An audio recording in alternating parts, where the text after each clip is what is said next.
আসসালামু আলাইকুম।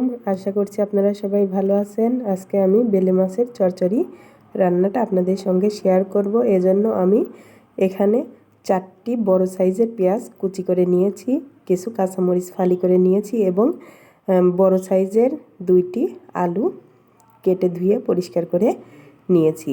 এগুলো আমি ফ্রাই প্যানে ঢেলে দিয়ে তারপরে হলুদের গুঁড়া, মরিচের গুঁড়া, লবণ, ধনিয়া গুঁড়া, জিরার গুঁড়া এবং পরিমাণ মতো তেল দিয়ে ভালোভাবে চটকে চটকে মেখে নিয়েছি। তারপরে এখানে আমি প্রায় 300 গ্রামের মতো বেলে মাছ কেটে ধুয়ে পরিষ্কার করে রাখা ছিল, সেটাই অ্যাড করেছি।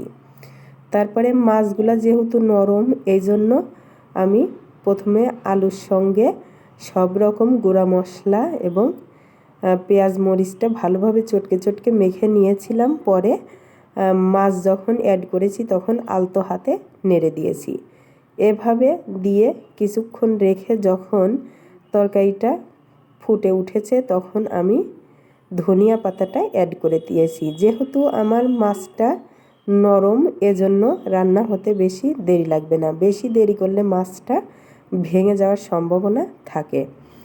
এজন্য খুব তাড়াতাড়ি যাতে রান্না হয়, এজন্য আমি অল্প পরিমাণে পানি এবং চুলার জালটা হাই হিটে রেখেছিলাম। তারপরে যখন ফুটে উঠেছে তখন আমি ধনিয়া পাতাটা অ্যাড করে দিয়েছি।